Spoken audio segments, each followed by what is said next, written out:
Então, hoje darei continuidade à aula de redação. E aí, eu mandei para vocês o material no grupo.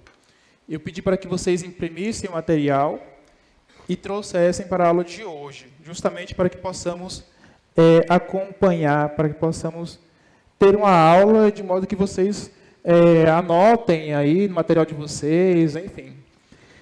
Vejam só, para a aula de hoje, de redação, eu trouxe aqui os critérios de textualização, coesão e coerência textual.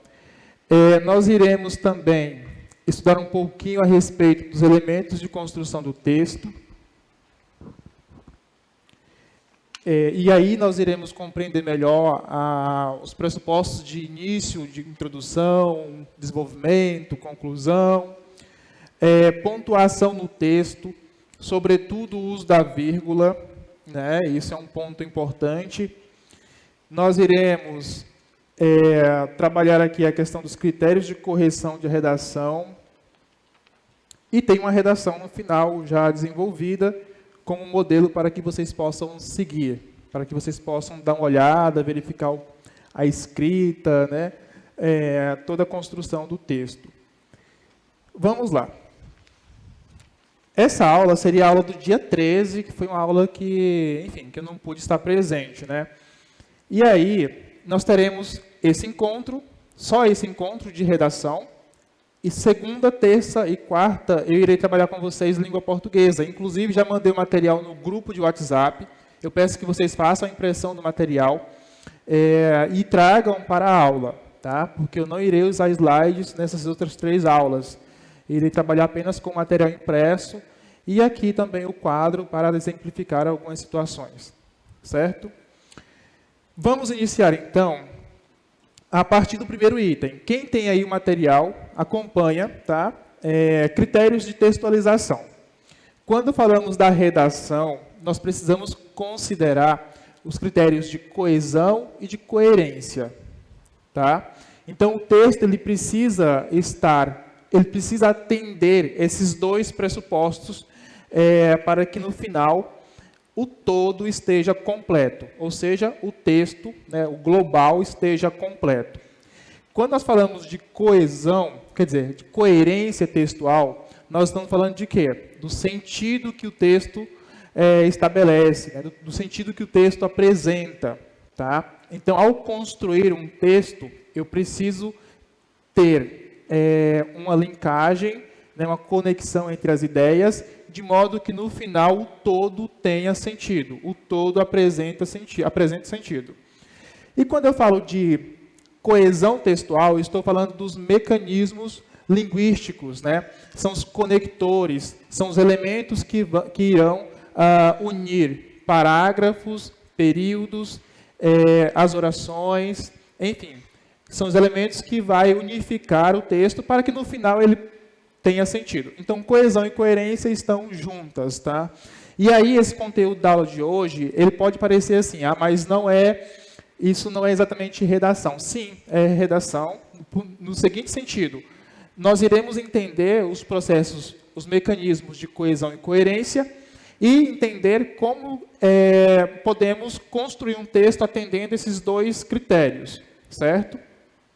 Vamos lá. Acompanhe aí, pelo material, textos coerentes, né? Isso é bem tranquilo de compreender. Coerência está de acordo, tá? Vejam só. Nós temos aí o seguinte. Eu errei a questão porque fui desatento. Ok, é um texto coerente, tá? É um texto que atende à norma, né? Que não há nenhuma discrepância, não está fugindo da norma, né? Nós temos um sentido estabelecido. De fato, eu errei a questão porque fui desatento.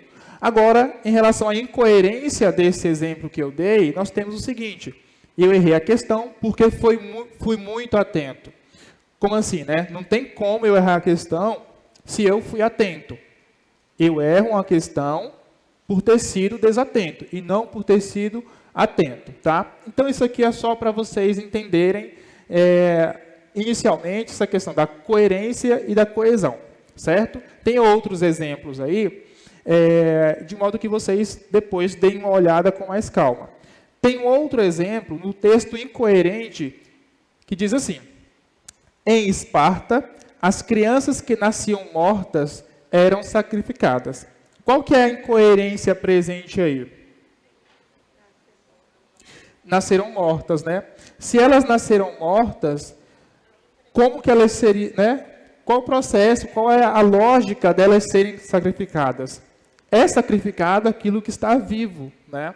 Então, nesse caso aqui, há uma incoerência. Então, assim, quando nós construímos o texto, nós precisamos prestar atenção para que esses deslizes, né, não aconteçam, para que essas condições de escrita desviada não se apresente no texto.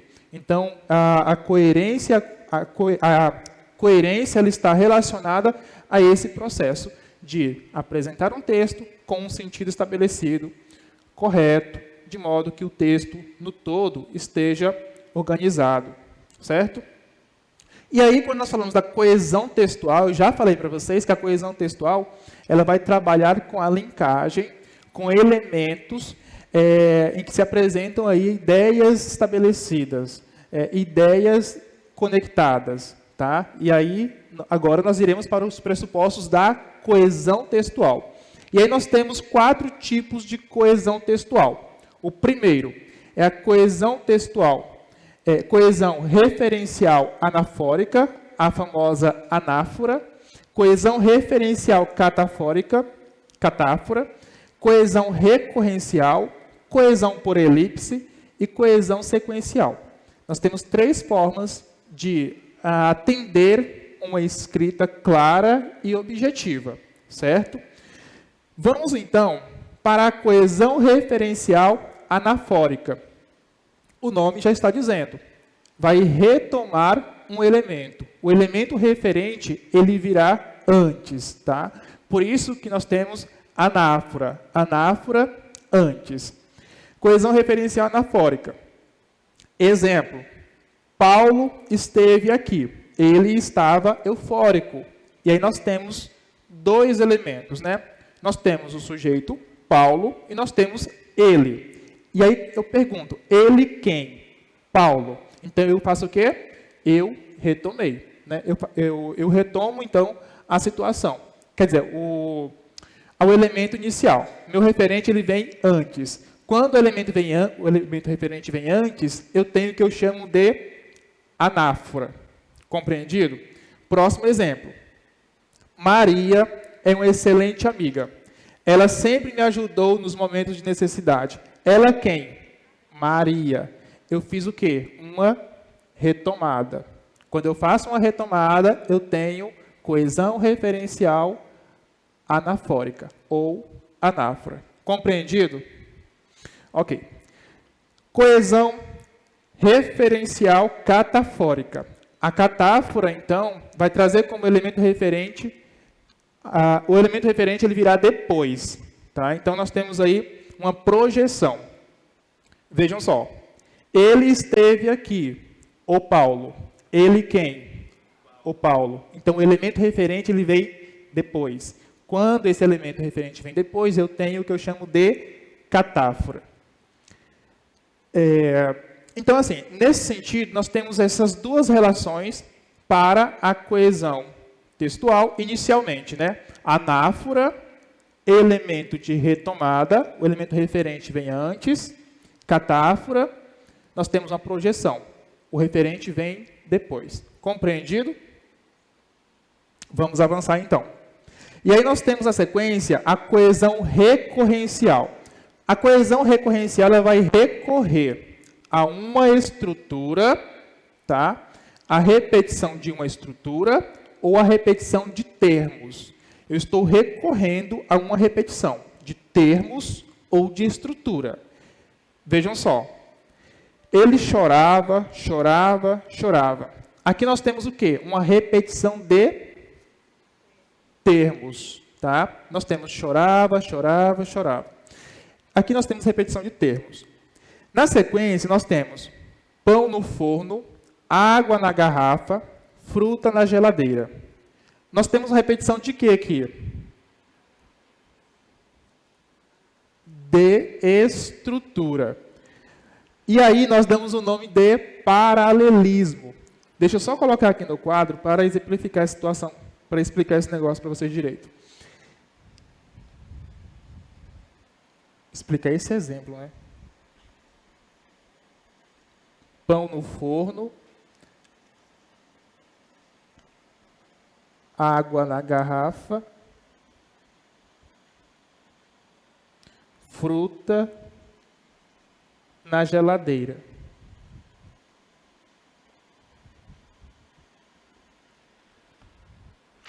Ok. Aqui nós temos um paralelismo. O que seria um paralelismo? Seria a relação que existe de forma igual, né? Ou seja, semelhante. Nós temos aqui a mesma estrutura.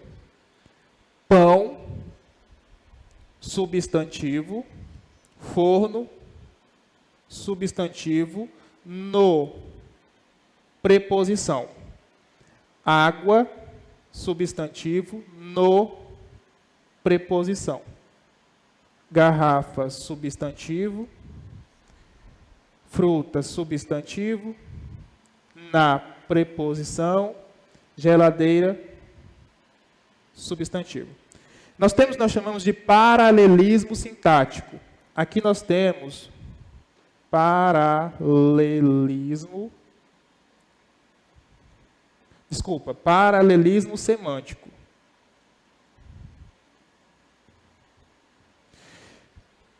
Pão no forno, água na garrafa, fruta na geladeira. Nós temos elementos que pertencem ao mesmo campo semântico. São elementos de quê? De qual ambiente? De uma cozinha, né? Pão, forno, água, garrafa, fruta, geladeira. Eu tenho a mesma sequência. E essa sequência, ela apresenta, inclusive, aqui, divididas de forma igual. Tá? Nós temos pão, substantivo, no, preposição, forno, substantivo. E essa sequência, ela segue até o final. Nós temos água, substantivo, na, preposição, garrafa, substantivo. Novamente, fruta, substantivo, na, preposição e geladeira, substantivo. Quando eu tenho essa repetição, quando eu tenho essa mesma estrutura numa sentença, eu estou atendendo ao paralelismo. Neste caso, nós temos o paralelismo semântico, porque eles estão situados no mesmo campo semântico. Compreendido? Em relação ao paralelismo? Sim? Então, aqui nós temos o quê? A repetição de uma estrutura. Primeira estrutura, segunda e terceira, atende a mesma ideia. Seguindo, nós temos a coesão por elipse. O que seria a elipse? A elipse é quando se apresenta um termo subentendido, é um termo elidido dentro de uma sentença, dentro de uma frase, de um enunciado. Tá? Vejam só. Ele estudou. Eu não estudei. O verbo, né, quer dizer, eu tenho aqui, ele estudou. Eu estudei. Ele não. Quando eu falo ele não, o verbo ele foi o quê? Omitido.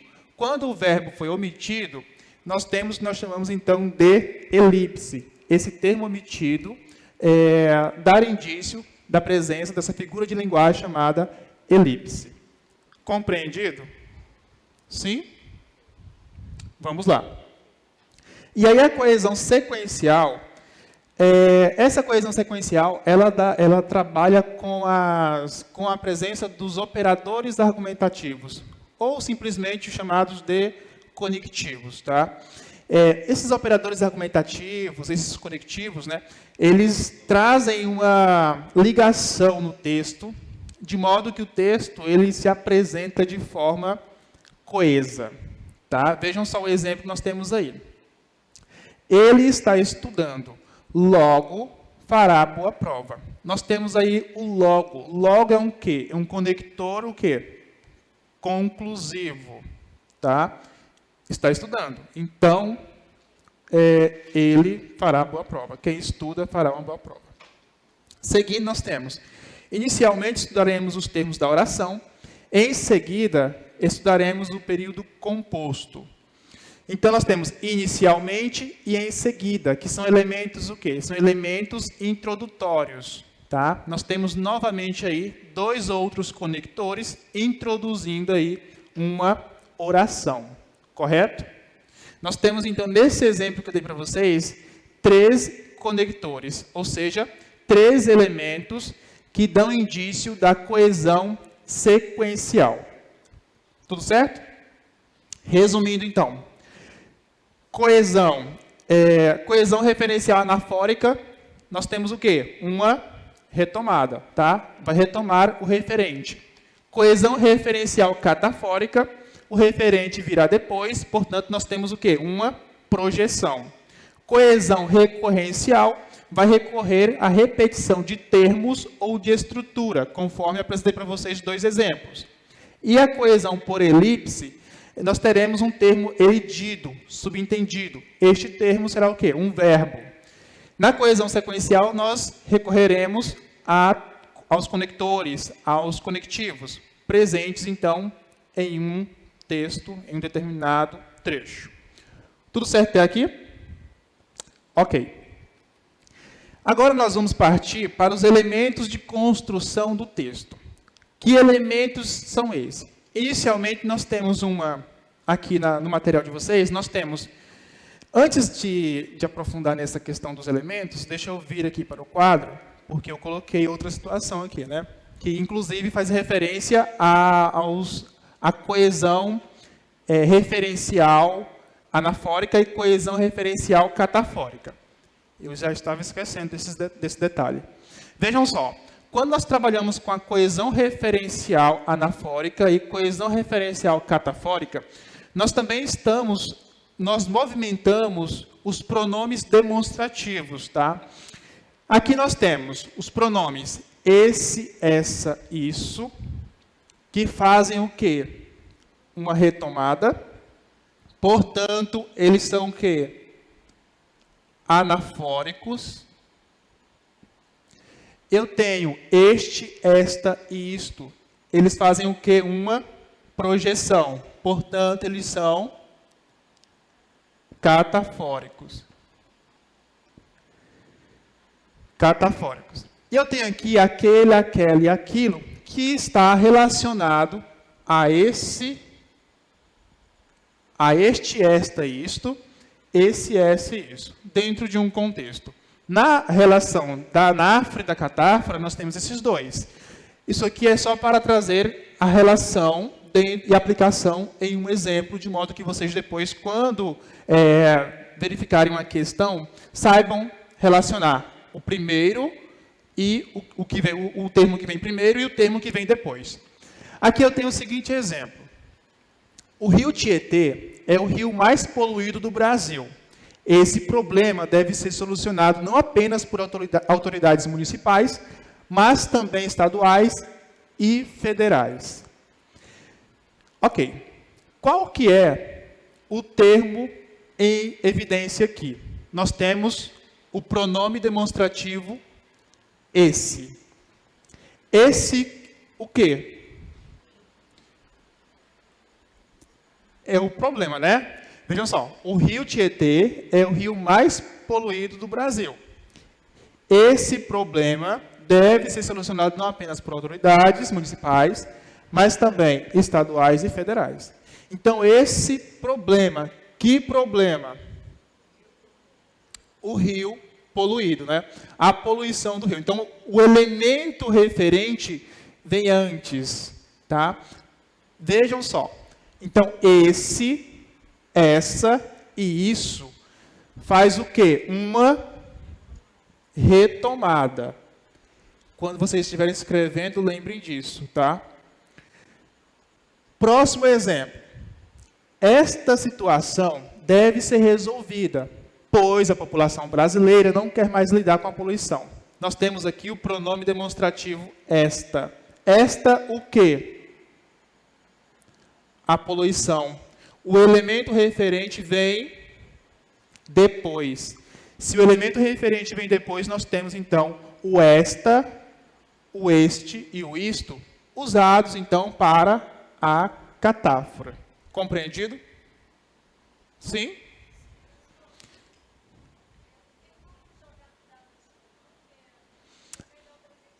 Aqui no... Você não conseguiu? Não entendi, desculpa.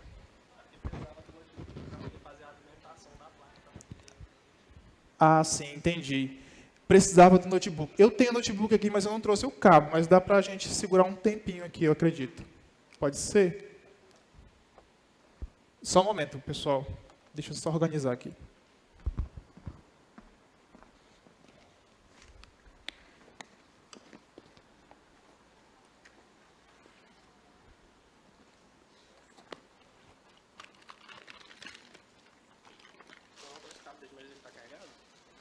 Ele está carregado, acho que dá para usar um tempinho, entendeu? Aí você só verifica direitinho.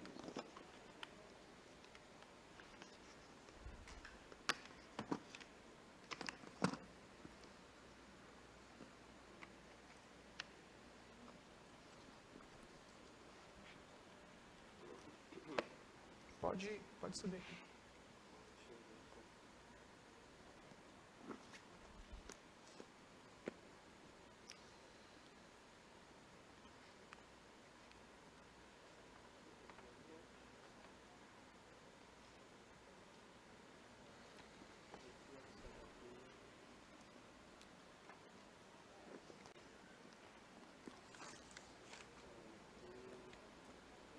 Quando carregar aqui, ó.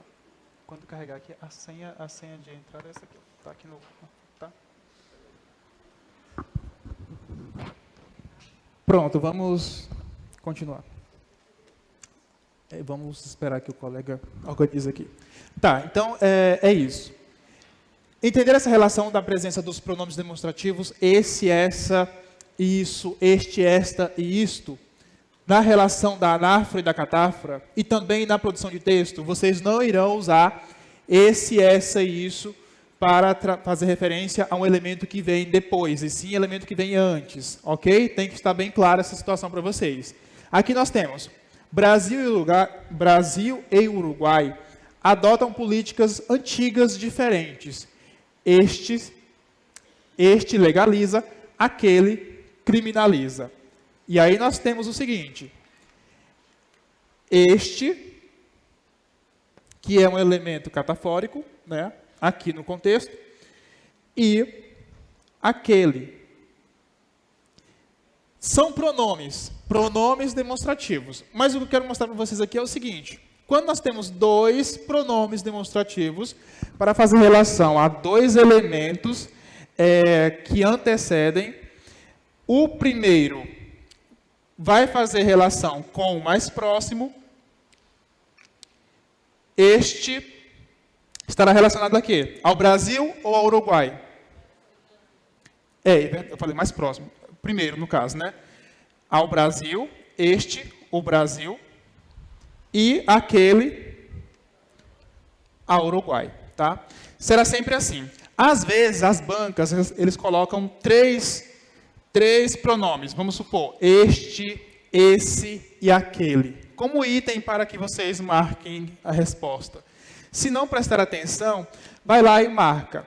Não é aceitável ter a presença de três, por mais que você tenha três países aqui, vamos supor, 3 países, tá? O este vai estar relacionado aos 2 primeiros e aquele ao último elemento. Vamos lá. Avançando, então, nós temos o seguinte. Elementos de construção do texto. E aí, esses elementos, eles servem para... são ganchos, na verdade. São ganchos para a construção do texto, tá? Para a construção da redação. Eu deixei esses elementos aí para que vocês depois possam consultar e, na hora de construir uma redação, vocês possam justamente usar estes como estão pontuados aí, tá? Vejam só, nós temos elementos de construção do texto no início da introdução. Vocês podem introduzir, então, da seguinte forma. No contexto social vigente, é uma forma de introduzir o texto, tá? na conjuntura contemporânea, na sociedade pós-industrial. Isso aqui estará relacionado à introdução, está relacionado à introdução. Tá? Então, vocês podem introduzir a redação com estes elementos introdutórios. No meio da introdução, isso aqui no início da introdução. E aí, no meio da introdução, nós temos outros elementos. Conforme vocês veem aí, nota-se, observa-se, é notório, constata-se, e por aí vai. Sem fonte não vai funcionar. Não tem poço suficiente para alimentar a placa. Não tem, né? Não. Tá, então nós vamos continuar conforme estamos, né? Não vai dar para a gente conectar aqui, tá? Vejam só.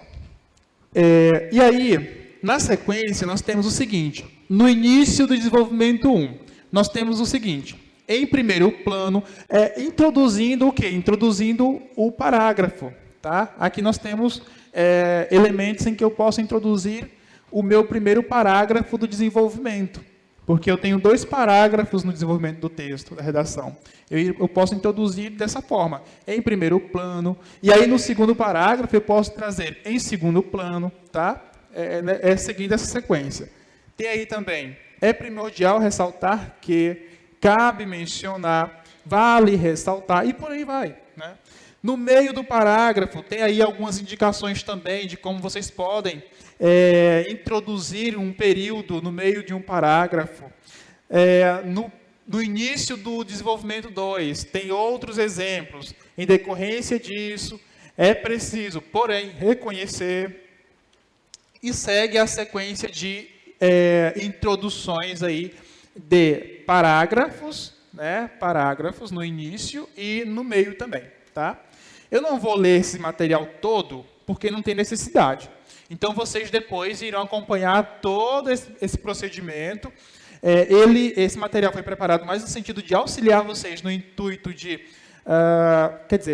de auxiliar vocês a escrever um texto, tá? A introduzir, a fazer a introdução, trazer a introdução do desenvolvimento e da conclusão também. Isso no início, no meio, atendendo toda a sequência. Então, isso aí vocês depois usarão no momento de escrita de redação. Inclusive, eu mandei uma redação para vocês no grupo também de WhatsApp, uma proposta de redação, tá? Uma proposta de redação, de modo que vocês pudessem praticar. Depois eu posso estar mandando mais para vocês praticar redação. Seguindo, nós temos os operadores argumentativos, tá? Nós temos operadores argumentativos de introdução e relevância, operadores argumentativos de adição, sequência e continuidade, de atenção, conclusão, oposição, causa e consequência. Então, quem vai trabalhar, quem vai escrever a redação com causa e consequência, pode consultar aí quais são os operadores necessários para estabelecer essa relação de causa e consequência.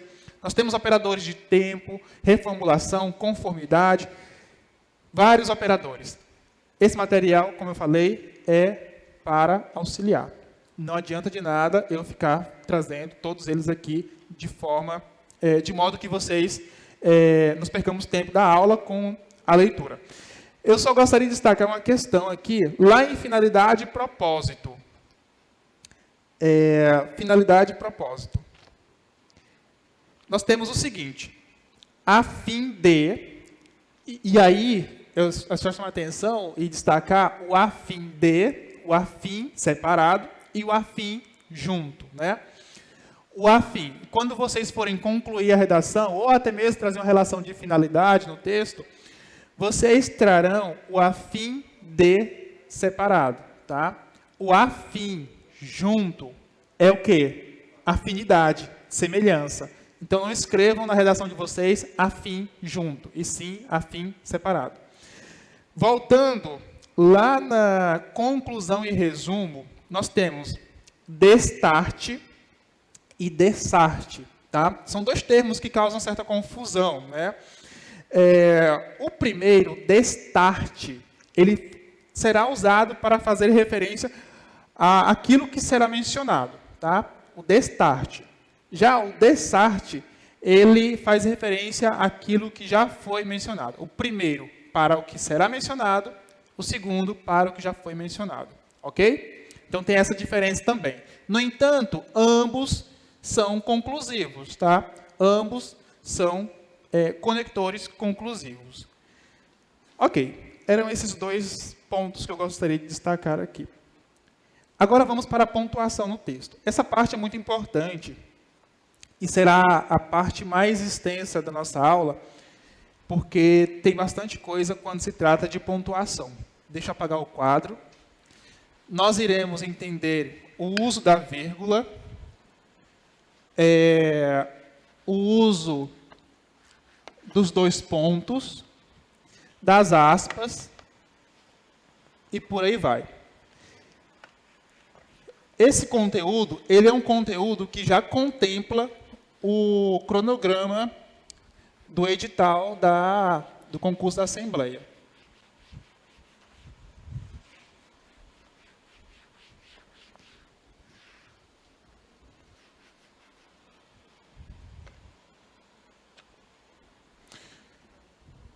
Vamos lá.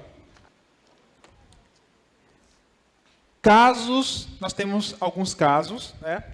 Inicialmente, nós temos aí 2 casos em que o uso da vírgula é proibido, tá? Ou seja, se eu usar a vírgula nesses 2 casos, eu estarei fugindo da norma, escrevendo, usando aí a pontuação de forma errada. Então, primeiro nós iremos trabalhar com a vírgula. Quando eu falo de vírgula, eu estou falando de condicionamento sintático. Vamos então para o primeiro caso, em que a vírgula, o uso da vírgula é proibido. Nós temos o seguinte: as minhas, no exemplo que vocês têm aí, as minhas encomendas chegaram. As minhas encomendas chegaram. Vou colocar só esse exemplo. Nós temos 2 exemplos aí. E aí, é o seguinte. Eu preciso identificar o verbo. Eu tenho o verbo. Quem chegou? As minhas encomendas. Isso aqui é o quê? Sujeito. Para descobrir o sujeito, eu pergunto para o verbo. O que chegou, o que chegaram, as minhas encomendas. O primeiro caso aí que nós temos é que separar sujeito de verbo com a vírgula é um caso proibido. Ou seja, eu não posso colocar uma vírgula aqui. Eu não posso separar o meu sujeito do verbo numa oração, tá? Não posso fazer isso. Se eu fizer isso, eu estou, usando a vírgula de forma errada. Então, no primeiro caso, eu não separo o sujeito de verbo, ok? Sujeito, as minhas encomendas, chegaram, verbo. Compreendido? Sim, né? Nós temos outro exemplo que diz o seguinte: é necessário que ele indique as taxas. O que é necessário? Que ele indique as taxas. Isso é o quê? É o nosso quê? Não, eu pergunto para o verbo. O que é necessário? Aí vocês respondem. Que ele indique as taxas. Essa expressão, que ele indique as taxas, é o quê? Sujeito. Então, eu não posso separar, é um sujeito oracional. Aí vocês observam o seguinte, nesse trecho que nós temos aí, ó, que ele indique as taxas, nós temos o verbo indicar. Quando nós temos um verbo inserido, quando nós temos um verbo no meio, né, interno ao sujeito, eu tenho o que eu chamo de sujeito oracional. Tá? Podem anotar isso aí. Sujeito oracional. Quando eu tenho a presença de um verbo no meio de um sujeito, eu tenho o que eu chamo de sujeito oracional. Então, eu não posso separar, novamente, o sujeito do verbo. Compreendido? Próximo. Eu não posso separar o verbo do objeto com a vírgula. Vou colocar um exemplo.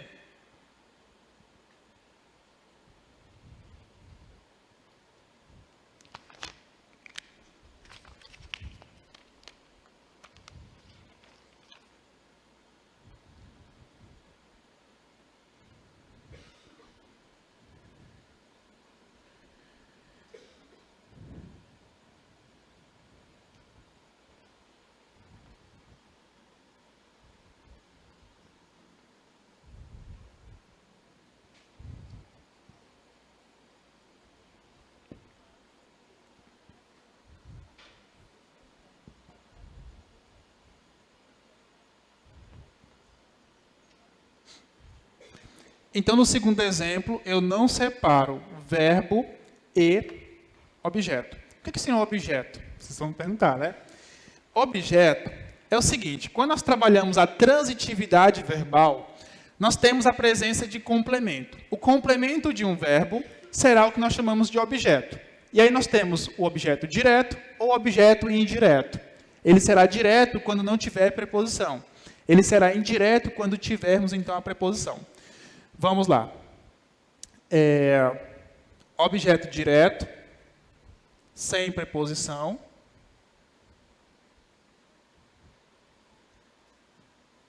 Objeto indireto, eu estou abreviando, tá?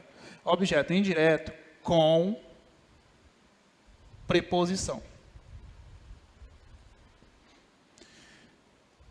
Vejam só.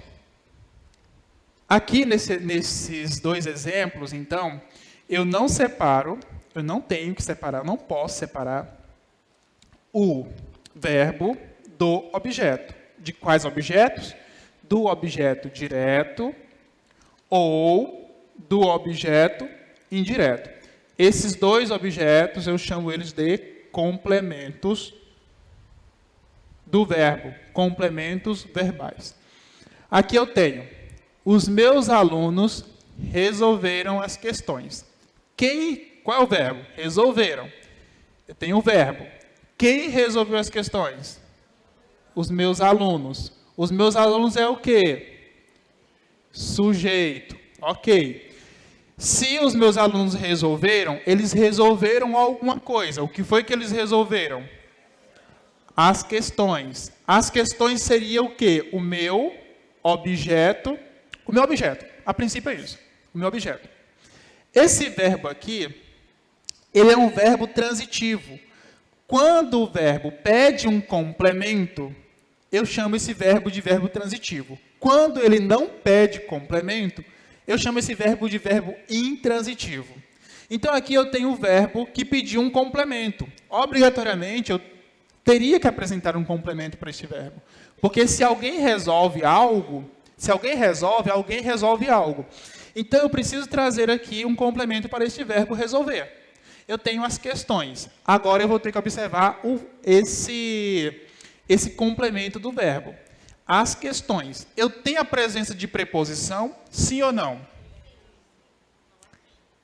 Eu não tenho a presença de preposição. Por quê? Esse as aqui não é uma preposição. É o quê? É um artigo. Se eu não tenho preposição, eu tenho o quê? Objeto direto. Então, eu tenho um verbo transitivo direto, porque eu tenho objeto direto. E o que eu não posso fazer aqui? Separar o quê?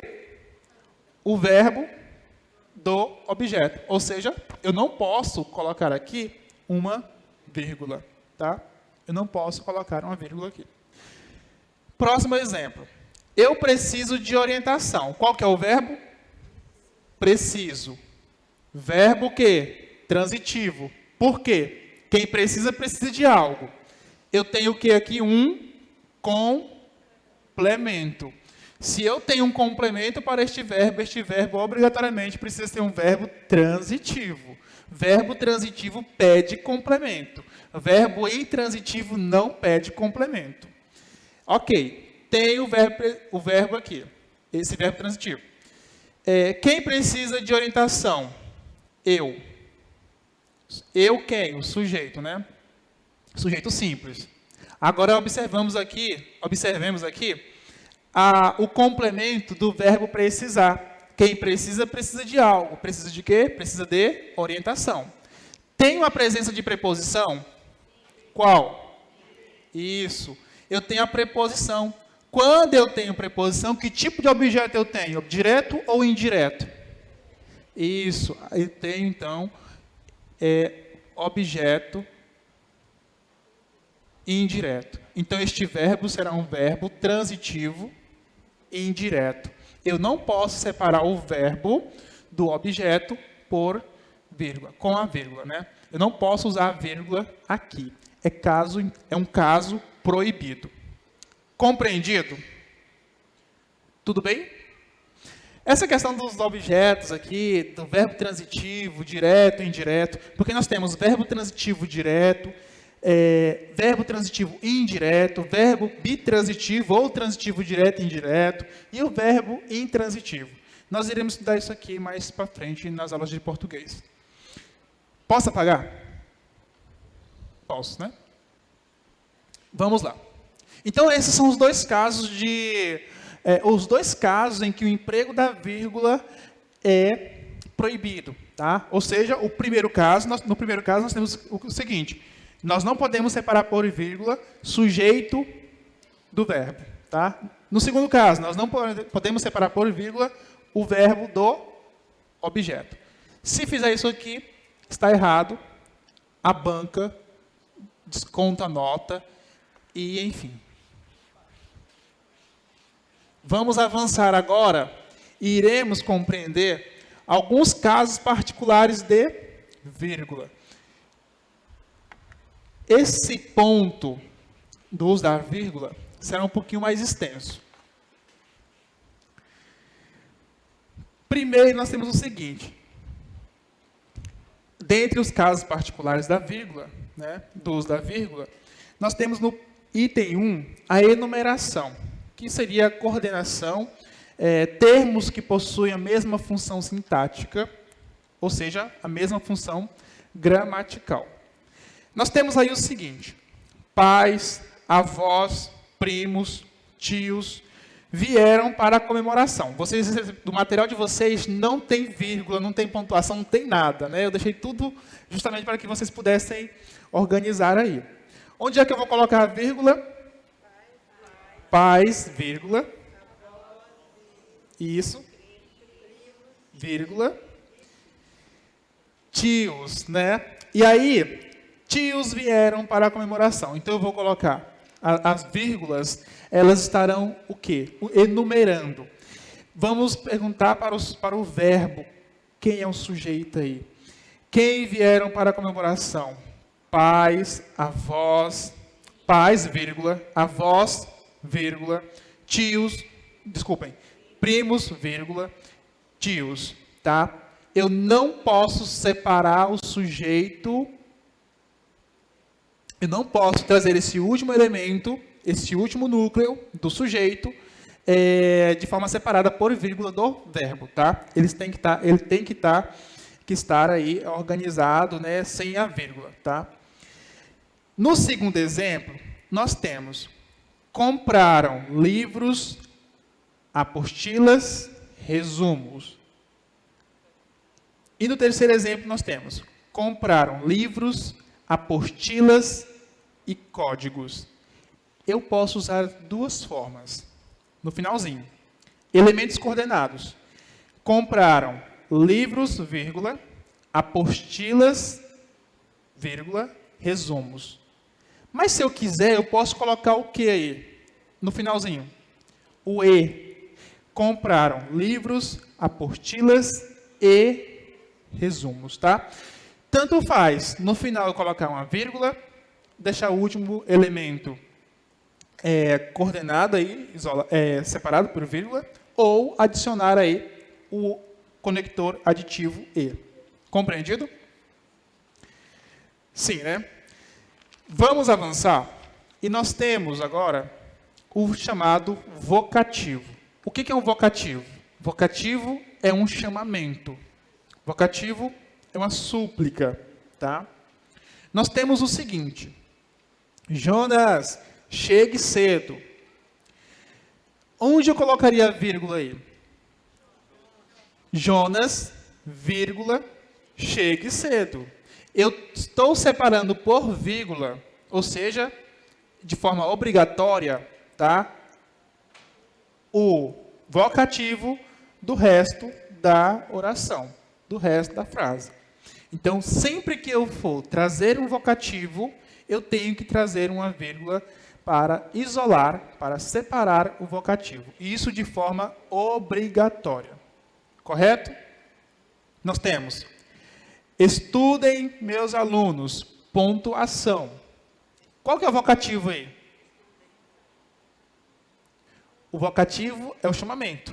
Quem eu estou chamando? Meus alunos. Eu vou separar por vírgula. O vocativo ele deve vir separado por vírgula. Então, vocês devem colocar a vírgula, separando aí, isolando o vocativo, antes e depois, tá? Meus alunos devem vir entre vírgula. Então, nós iremos usar a vírgula para isolar, para separar. Isso. Estudem, vírgula. Meus alunos, vírgula. Pontuação. Ok? Porque o meu vocativo ele deve vir separado por vírgula. Compreendido em relação a isso. Nós temos, Nina, não seja teimosa. Nós temos uma exclamação. Quem é o vocativo? Nina, eu estou chamando. Eu devo, então, separar por vírgula. Nina, vírgula, não seja teimosa. Eu tenho essa relação, então. Sempre que nós tivermos, então, um vocativo, obrigatoriamente eu tenho que usar o quê? Vírgula, meu povo. A vírgula para separar, para trazer a presença, né, aí do vocativo, tá? Evidenciar o vocativo.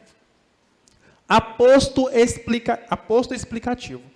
Os apostos explicativos, eles servem para explicar. É um elemento que que estará presente no texto de modo que ele explique determinada situação, né, traz em evidência uma expressão. Vejam só, nós temos Caio Carneiro, escritor brasileiro, acabou de chegar. Caio Carneiro, escritor brasileiro, acabou de chegar. Quem foi Caio Carneiro? Escritor brasileiro.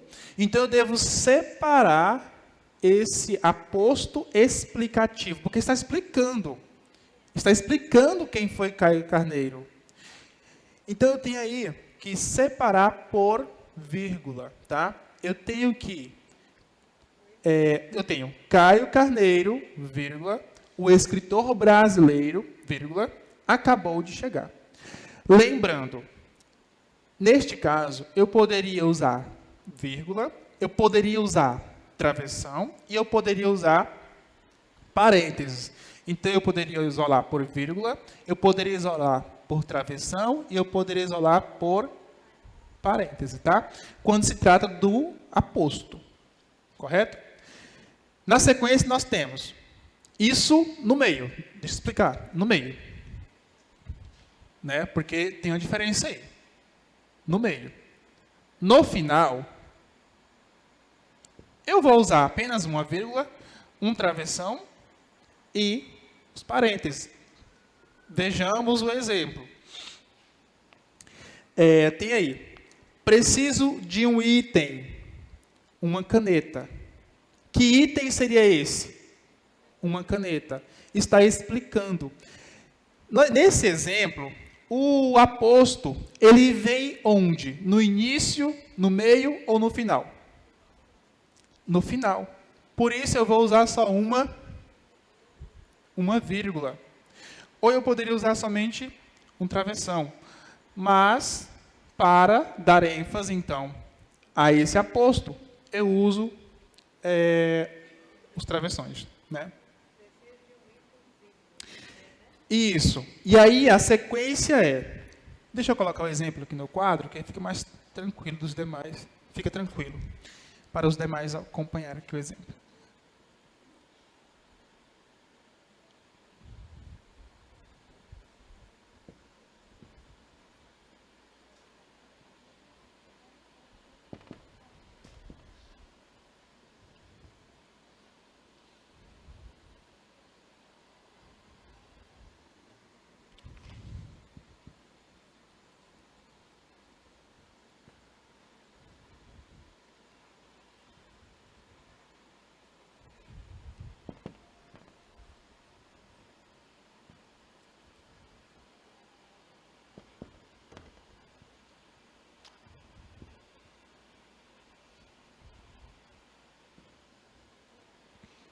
Ok, nós temos aqui o seguinte.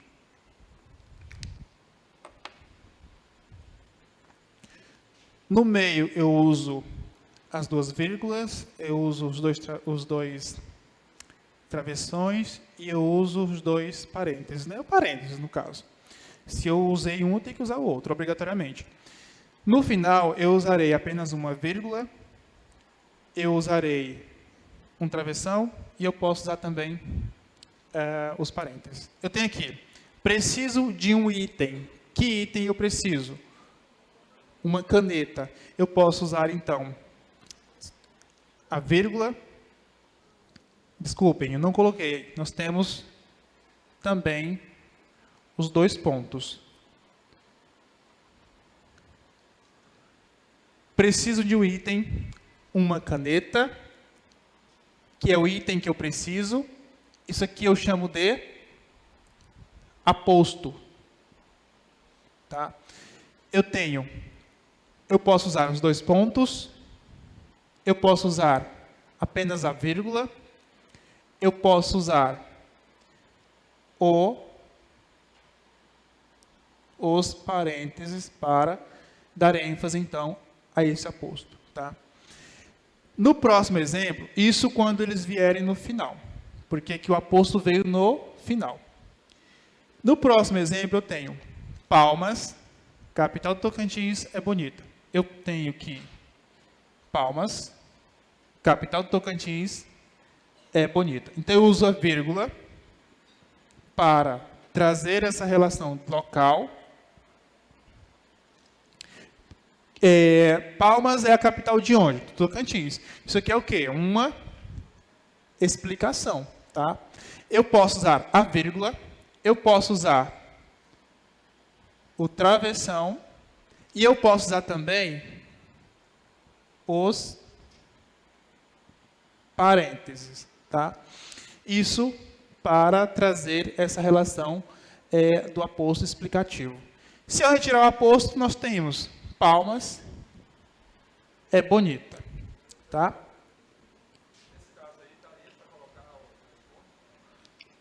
Nesse caso aqui, não, e eu coloquei aqui, né? Cadê? No final, no meio. Não, só nesse aqui, tá? Perdão. Esse aqui, no final, sim. No meio, não, tá? Porque aí não teria lógica, né? Tudo bem? Vamos lá. Vou apagar aqui.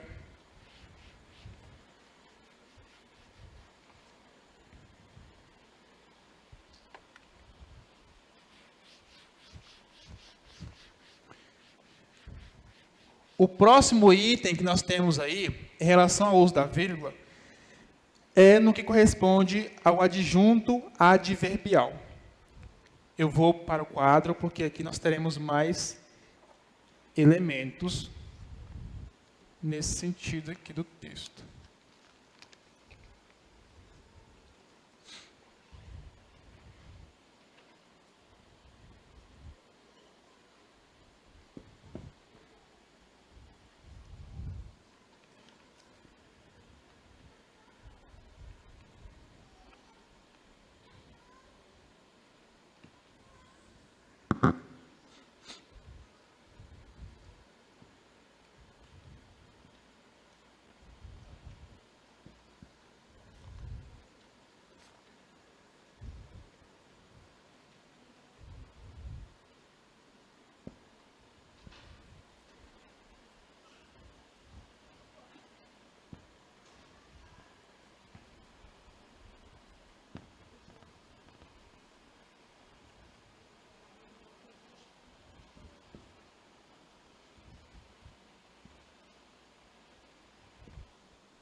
Vamos lá.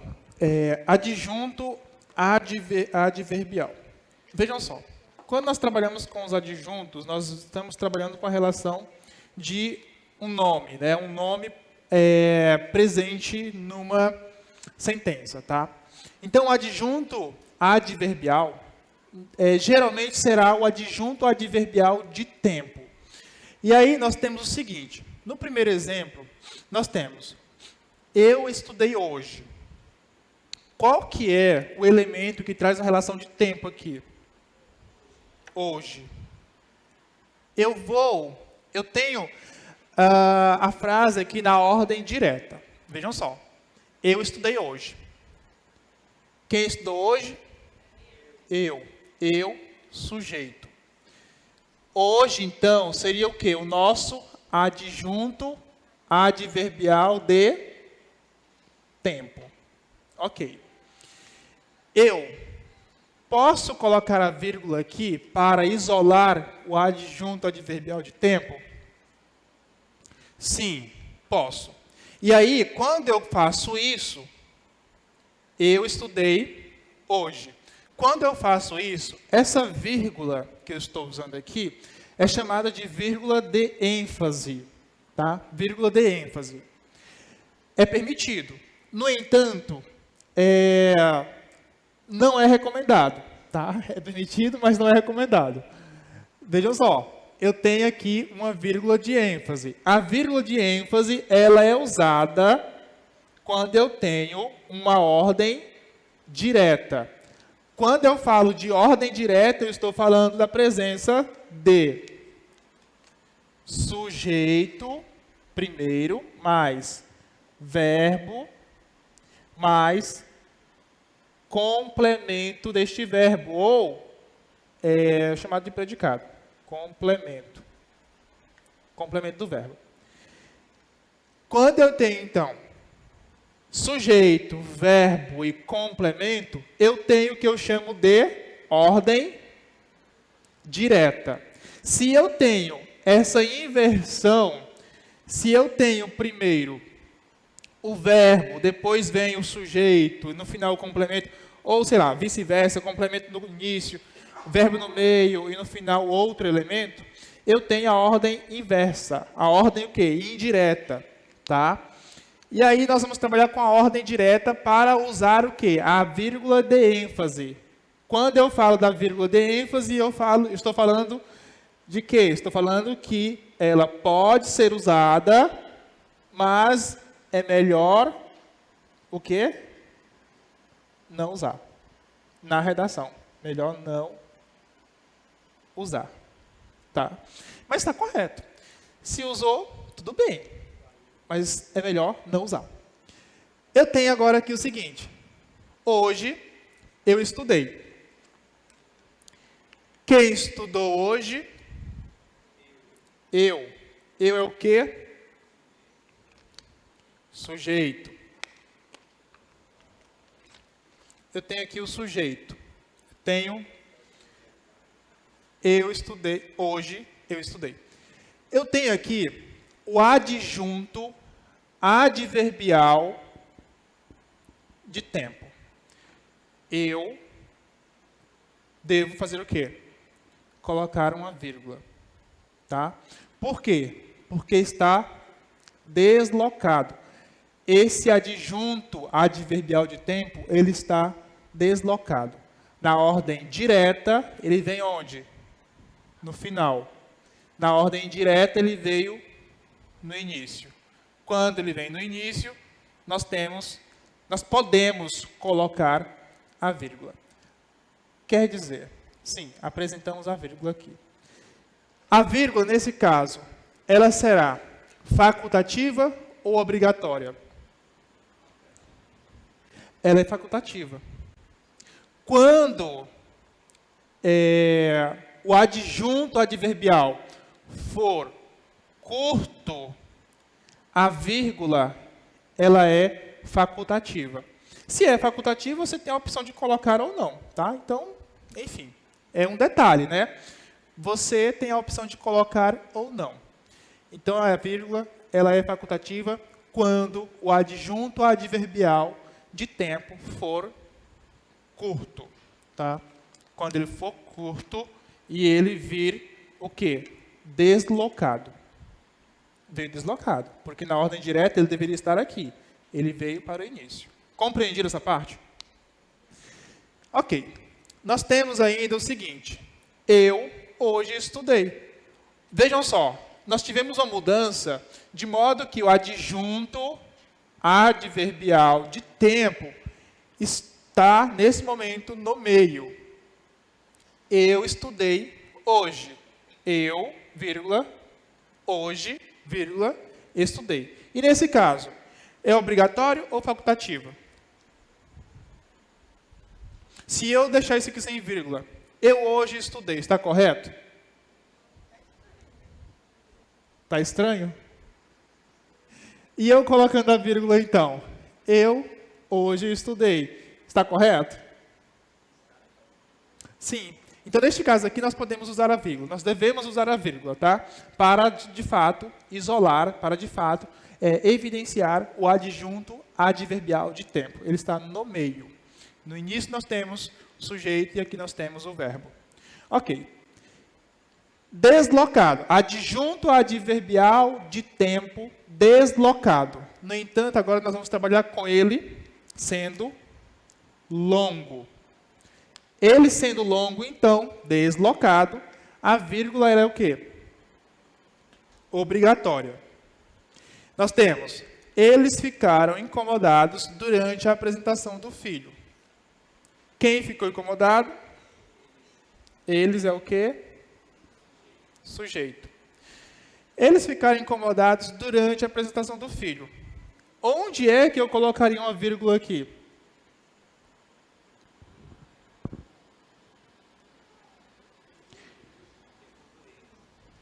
Depois do quê? Do eles? Não, não posso separar o sujeito do verbo. Seria o quê? Depois de emocionados, tá? Eles ficaram emocionados durante a apresentação do filho. Eu tenho que lembrar que na ordem direta, a vírgula, ela é uma vírgula de ênfase. Vírgula de ênfase é permitido, só que o recomendado é o quê? Não usar na redação, tá? Mas é permitido. Porque aqui nós temos a ordem direta, nós temos sujeito, verbo, né? Eles ficaram emocionados durante a apresentação do filho. Ok. Seguindo, nós temos eles, durante a apresentação do filho, ficaram emocionados. Quem ficaram emocionados durante a apresentação do filho? Eles, novamente, sujeito. Aí, agora eu faço o quê? Agora eu coloco uma vírgula aqui. Por quê? Deixa eu só destacar isso aqui. Isso aqui é o quê? Adjunto adverbial de tempo. Eu vou separar agora. Eles, durante a apresentação do filho, ficaram emocionados. Durante a apresentação do filho é o nosso o quê? Adjunto adverbial de tempo. Nós temos um adjunto adverbial de tempo deslocado longo. Adjunto adverbial de tempo deslocado longo, vírgula, obrigatória. Correto? Vamos lá, então. Vamos avançar. Nós temos aí a relação de... Eu só dei esses dois exemplos para que vocês possam acompanhar, e aí vocês fazem os outros aí, tá? Nós temos outros exemplos aí, sem vírgula, enfim, vocês acrescentem as vírgulas, tá?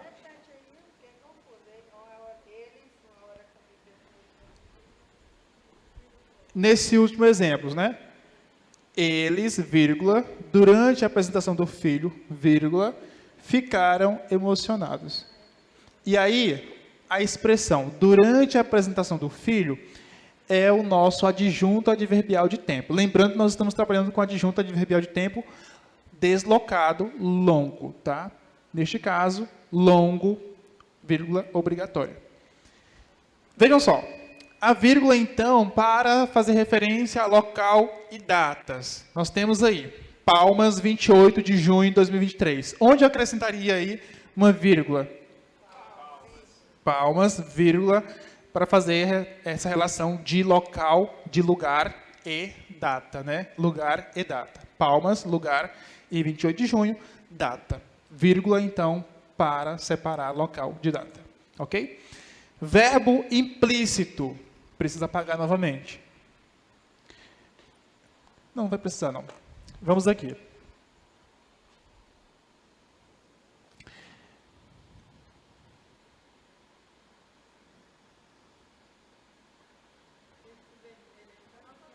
Tá ruim? Tá ruim, né? Ruim, na verdade. Não é ruim, é ruim. Falar ruim tá errado.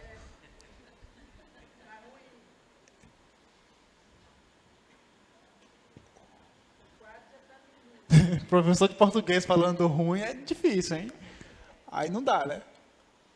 É igual o chiquérrimo que o pessoal fala, é chiquíssimo.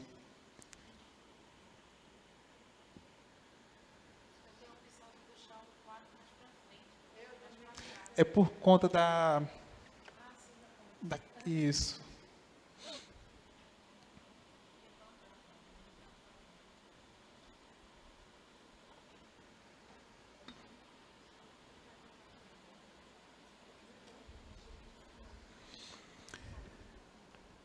Pronto, vamos lá.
Aqui nós iremos trabalhar com o verbo implícito.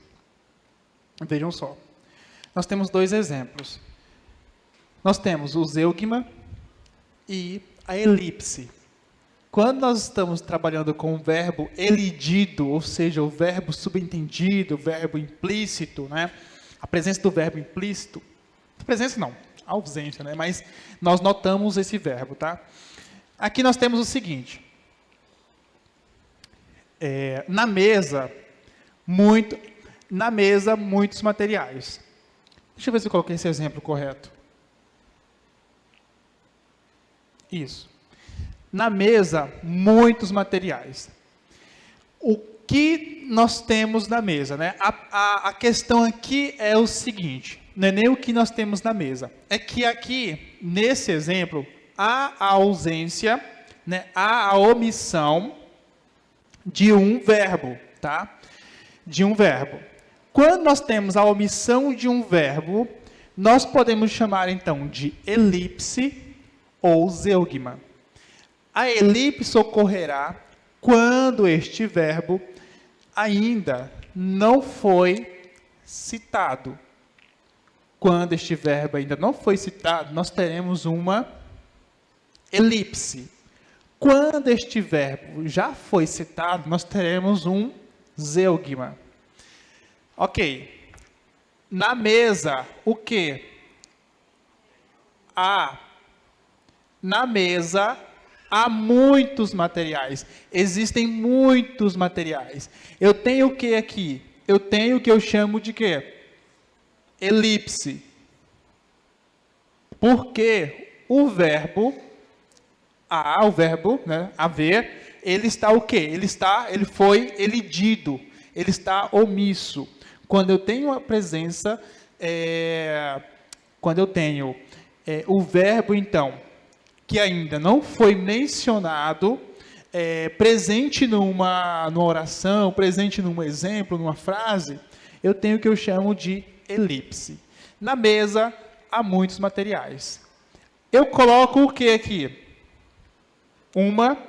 Para trazer essa relação de omissão. Eu coloco uma vírgula, tá?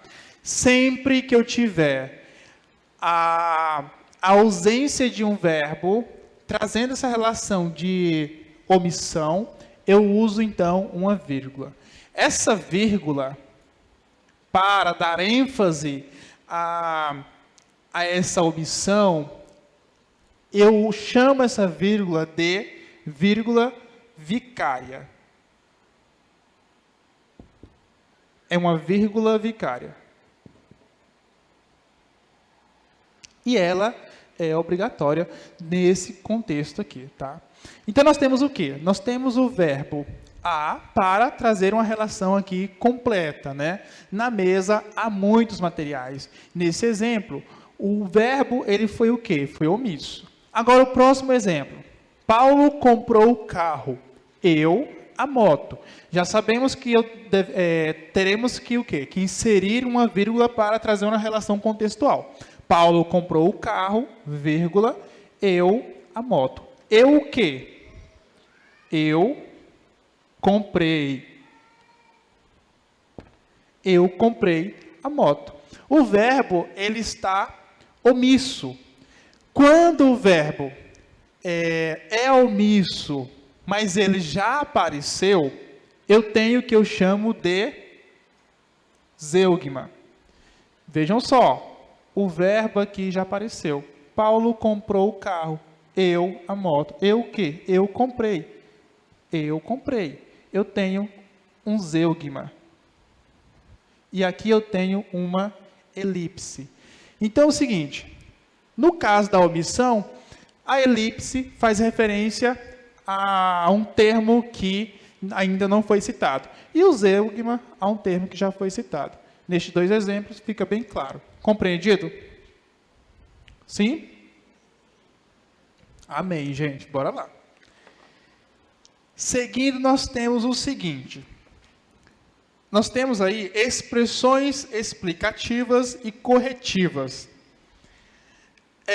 São as expressões isto é, por exemplo, a saber, melhor dizendo, quer dizer, ou seja, entre outras palavras. São expressões que vai dar justamente essa ideia, né, de correção, de explicação, tá?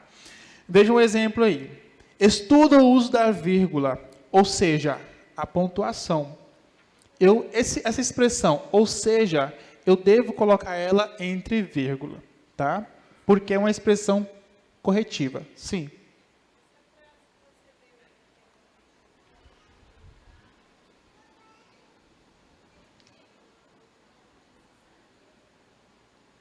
Qual que seria a frase?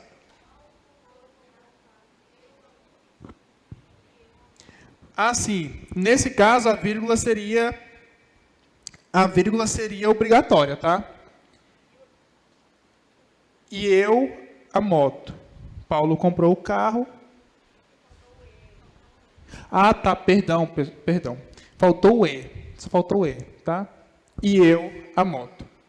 Faltou o E. Vejam só. Então, seguindo aí em relação a essas expressões corretivas, né? Como isto é, ou seja, sempre colocar essas expressões entre vírgula. Aqui nós tentei tudo o que queria, ou melhor, quase tudo. Essa expressão, ou melhor, ela deve vir entre vírgulas, né? Comprei 10 chocolates. Aliás, 11. Aliás, deve vir entre vírgula, porque eu estou corrigindo uma informação, corrigindo algo que foi dito anteriormente. Tudo certo? Repetição. Sempre que eu tiver repetição também, eu devo trazer a presença da vírgula. Aí nós temos o seguinte: nada, nada me comoveu. Eu tenho dois nadas, né? Nada, nada me comoveu. Eu devo usar uma vírgula para separar essas duas expressões repetidas. Nada, vírgula, nada me comoveu. Correto? Agora chegamos de quê? Nas orações coordenadas assindéticas. Quando eu falo de uma oração coordenada, eu estou falando que nós teremos uma oração o quê? Uma oração independente, né? E aí, quando eu falo de uma oração coordenada assindética, significa que nessa oração eu não terei a presença de quê? De um elemento conector ou de uma conjunção. Eu vou colocar os exemplos aqui porque essa parte é bem interessante e é uma parte que corresponde ao conteúdo de língua portuguesa. Tudo aqui é português, mas essa aqui, ela está relacionada a questões específicas e é bom saber. Vejam só. Deixa eu colocar os exemplos.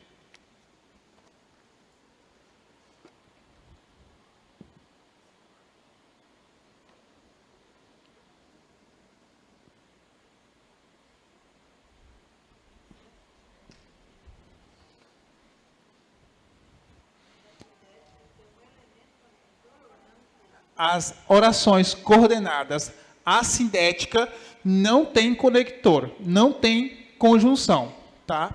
As orações coordenadas sindéticas, essas sim, essas têm conjunções. E aí, as conjunções que acompanham as orações coordenadas sindéticas são conjunções aditivas, adversativas, alternativas, explicativas e conclusivas. Eu vou explicar isso para vocês daqui a pouquinho.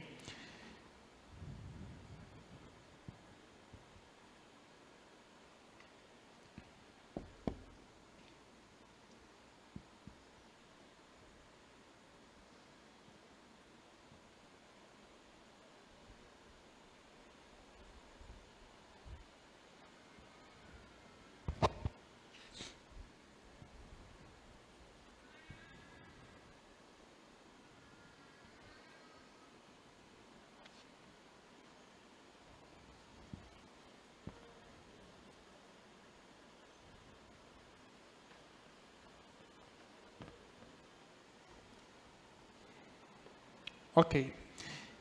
Aqui nós temos o seguinte.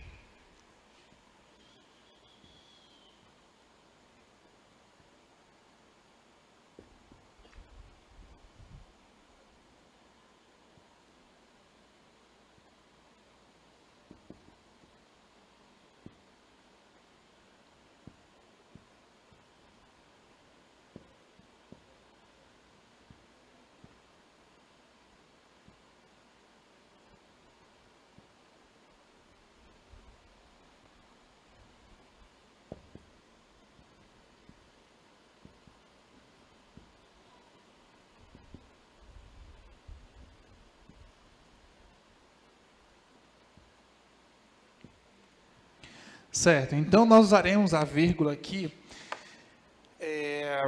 no caso, para evidenciar as orações coordenadas. Só destacando bem essa questão das orações coordenadas. Orações coordenadas são orações independentes. Tá?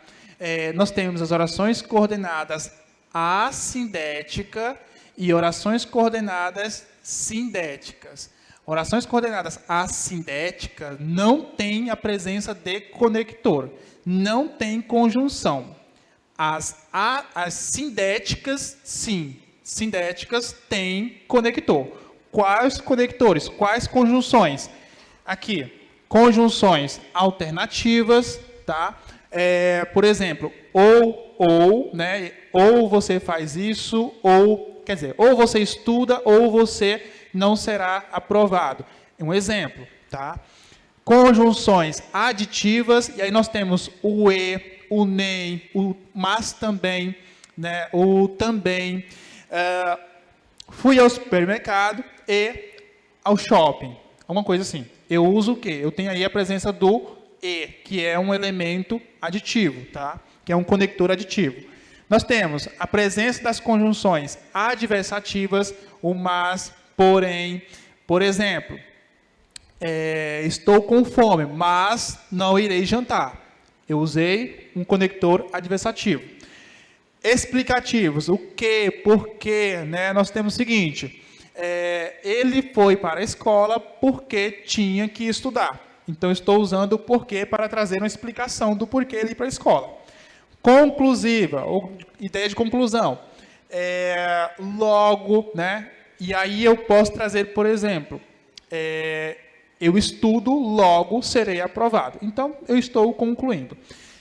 Então, oração coordenada sindética tem a presença dos elementos das conjunções dos conectivos. Correto? Aqui nós temos o seguinte. A vírgula, nas orações, elas, neste caso, nas orações, na oração, orações coordenadas assindéticas, elas serão obrigatórias para separar essas orações. Eu tenho o seguinte aqui. Vivemos, lutamos e vencemos. No caso, não tem o e, né? Vivemos, lutamos, vencemos. Eu devo separar essas orações aqui por vírgula, tá? Vivemos, lutamos, vencemos. Eu poderia também aqui, como são orações independentes, eu poderia colocar um ponto aqui, tá? Ponto e aí letra maiúscula, né?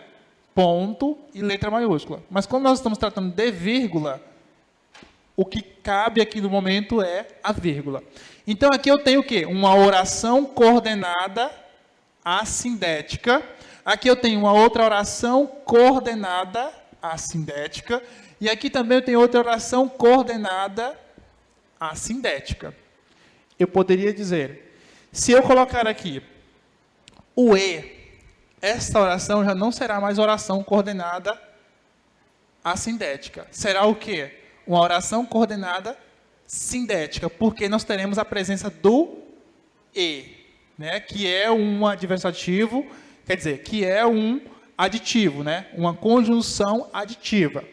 Então, eu preciso, para que essa oração seja uma oração coordenada assindética, eu preciso obrigatoriamente de não apresentar nenhum elemento conector aqui. Por que isso aqui é uma oração? Porque nós temos o quê? Verbos. Nós temos os verbos. Se eu tenho verbo, eu tenho oração. Certo? Separados, então, por vírgula de forma obrigatória. Agora aqui eu tenho o próximo exemplo. Eu expliquei, mas ele não entendeu. Vamos lembrar o seguinte. Sempre que nós tivermos as orações coordenadas sindéticas, obrigatoriamente eu devo usar vírgula para separar essas orações. Um detalhe para as orações coordenadas que traz aí os elementos conectores de adição. Eles, nesse caso, a vírgula não é obrigatória, mas para desculpem, aditivos e alternativos, a vírgula não é obrigatória, mas adversativos, explicativas e conclusivas, sim, a vírgula deve ser sempre, deve aparecer, estar presente. Aqui nós temos, eu expliquei, mas ele não entendeu. Eu expliquei, vírgula, mas ele não entendeu. Eu tenho aqui o mas. O mas pertence a qual conjunção? É uma conjunção o quê? Isso. Então, eu tenho que tipo de oração aqui? Uma oração coordenada, o quê? Isso, sindética, o quê? Adversativa. Adversativa. Por conta do mas, que é um conector, que é uma conjunção adversativa. E essa oração aqui, eu expliquei, é o quê? Oração coordenada o quê? assindética, porque eu não tenho a presença de uma conjunção. No próximo, não pare, porque ele não vencerá. Não pare, vírgula, obrigatória. Porque ele vencerá. Eu tenho porquê. Porquê dá a ideia de quê? Isso. Então, que tipo de oração tem aqui? Oração. Isso. Oração coordenada, sindética, explicativa. Explicativa. E aqui, não pare. Que tipo de oração seria essa aqui? Oração coordenada. Por que é assindética? Isso, porque não tem a conjunção, porque não tem um conectivo aqui. Compreendido em relação às orações? Quando a vírgula será empregada, nós temos esses dois casos aí, que são os casos das orações coordenadas, sendo orações coordenadas assindética e orações coordenadas sindética. Posso apagar? Tá, vamos avançar então. Nós temos as orações intercaladas. Nesse caso das orações intercaladas, nós temos um elemento que pode vir no meio ou no final. Vejamos o exemplo. João afirmou o pai é um bom aluno. Qual que seria a oração, qual que seria o termo, a expressão que está intercalada aqui nesse exemplo? Afirmou o pai. Se eu tenho, então, uma oração, né, afirmou o pai, neste caso. Se eu tenho uma oração no meio, eu vou isolar ela eu vou trazer aqui a presença da vírgula para dar ênfase, né? Então ficará João, vírgula, afirmou o pai, vírgula, é um bom aluno. Isso no meio. Nessa sequência aqui, eu poderia trazer a mesma exemplificação que eu dei para vocês inicialmente. Vocês podem trazer a vírgula, trazer os travessões ou trazer os parênteses para destacar, né, para evidenciar essa oração intercalada. Compreendido? No meio. Não. Porque aí não tá trazendo a explicação, né? É só uma ênfase naquilo que é dito, certo? Seguinte, nós temos João é um bom aluno, afirmou o pai. Neste caso, nós vamos usar o mesmo exemplo, com apenas uma vírgula, ou com apenas um travessão, ou os parênteses, né? Então, nós temos aí, João é um bom aluno, afirmou o pai. João é um bom aluno, vírgula, afirmou o pai. Nós temos a presença da vírgula no meio ou no final. Compreendido? Isso, a vírgula vem depois de aluno. Conjunções conclusivas. No caso das conjunções conclusivas, eu já expliquei para vocês também, mas aí tem um outro detalhe que eu preciso trazer aqui. Posso apagar, né?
pizza tá ruim? Tá ruim. Não falei isso que vocês ouviram, tá?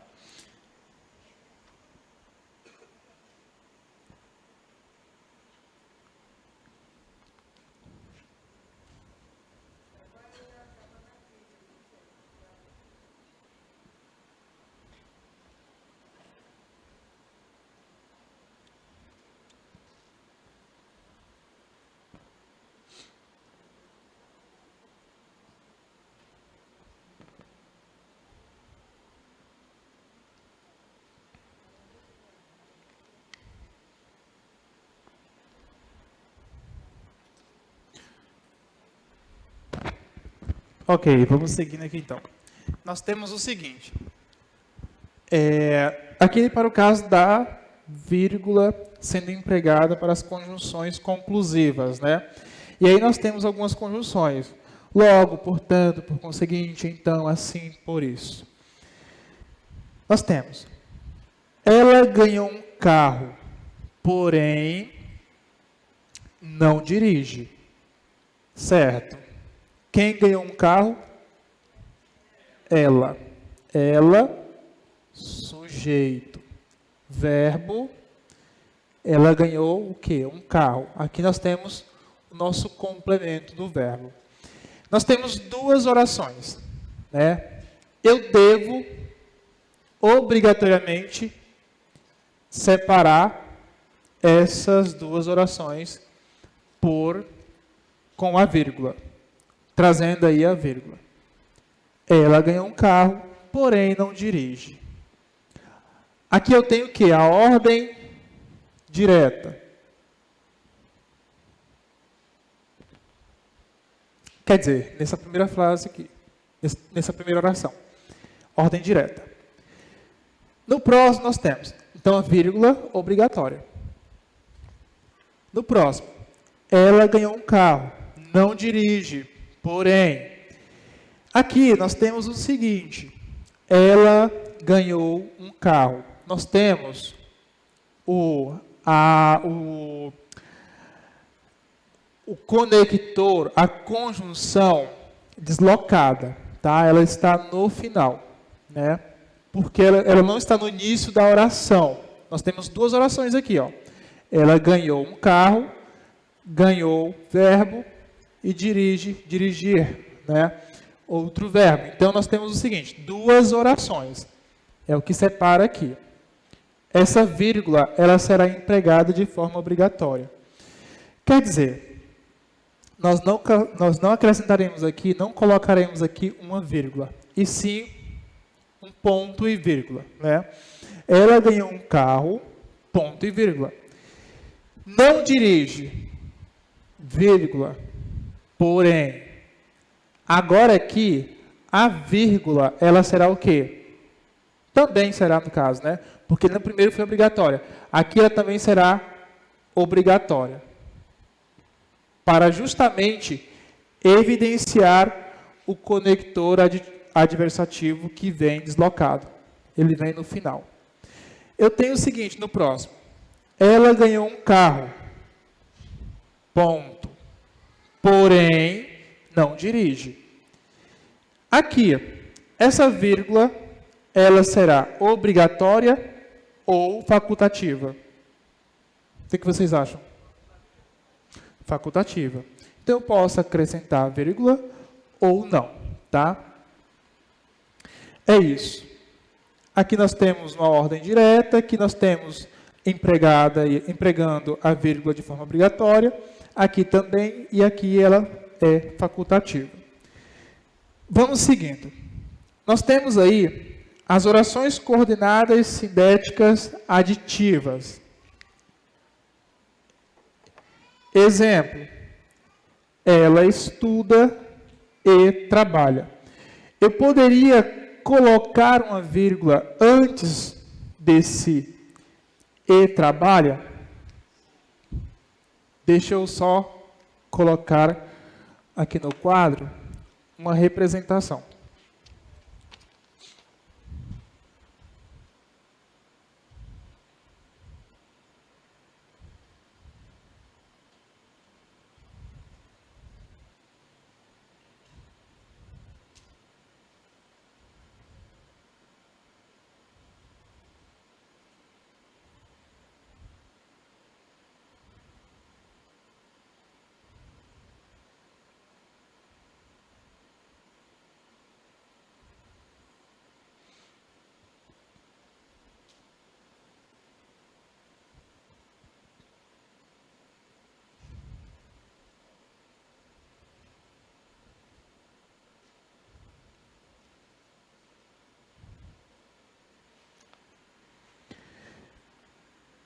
Vejam só. Aqui nós temos, então, trazendo essa relação do conector aditivo, né? Da conjunção aditiva. No caso, nós temos o E. Quando eu tenho sujeitos iguais, melhor não usar a vírgula. Quando eu tenho sujeitos diferentes, o recomendado é usar a vírgula. Tá? Então, vamos lá. Ela estuda e trabalha. Ela estuda e trabalha. Quem estuda? Ela. Ela, sujeito. E o quê? E ela não trabalha. Quer dizer, e ela trabalha. Os sujeitos são o quê? Iguais ou diferentes? Se eu tenho sujeitos iguais, a vírgula é obrigatória, eu devo ou não colocar a vírgula? Não devo colocar a vírgula, então. Agora, no próximo exemplo, nós temos José chegou e Marcela foi embora. Eu tenho sujeitos diferentes. Eu tenho José e Marcela. Se eu tenho sujeitos diferentes, a vírgula, então, deve ser empregada. Tá? Então, eu vou colocar José. Eu vou fazer o seguinte. José chegou, vírgula, e Marcela foi embora. No próximo, nós temos e estuda, e trabalha, e luta, e vence. Quando nós temos a repetição desse e estuda, e trabalha, e vence, etc. Quando eu tenho a repetição do e, eu tenho o que eu chamo de polissíndeto. Polissíndeto é uma figura de linguagem. Toda vez que eu tiver a presença do polissíndeto, ou seja, da repetição desse e, eu devo empregar a vírgula de forma obrigatória. Então, ficaria o seguinte. E estuda, vírgula, e trabalha, vírgula, e luta, e vence. Ok? O último lá, o e, pode ser substituído por uma vírgula também. Certo? O último. Compreendido? Sim, né? Vocês estão bem fracos, viu? Mas vamos lá. Seguinte, nós temos complemento deslocado. E aí nós temos o seguinte. Exemplo.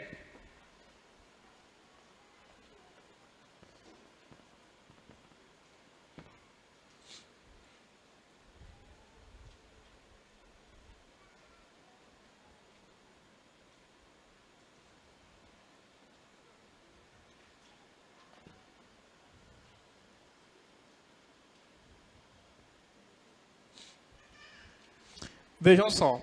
Aqui nós temos, no complemento deslocado, o seguinte. Nós temos dois exemplos aí. Primeiro, o texto eu revisei. Quem revisou o texto? Eu, sujeito. Vocês sempre devem fazer esse tipo de pergunta para trazer essa relação da ordem direta no texto. Tá? Então, eu tenho aqui o sujeito. Eu revisei o texto. Aqui nós temos o sujeito deslocado, que é o nosso foco aqui. No caso, o foco será o complemento. Eu revisei o texto. O texto é o quê? O nosso complemento. Por quê? O que foi que eu revisei? O texto. Se eu tenho o complemento deslocado, eu obrigatoriamente devo empregar a vírgula. Tá? Então, o texto, eu revisei. Eu revisei o texto. Eu jogaria esse aqui para frente para trazer essa relação direta. Ok? Agora, de barata, ela tem a versão. Do que ela tem a versão?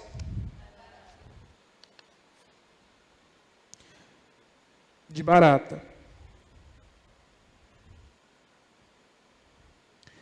Certo.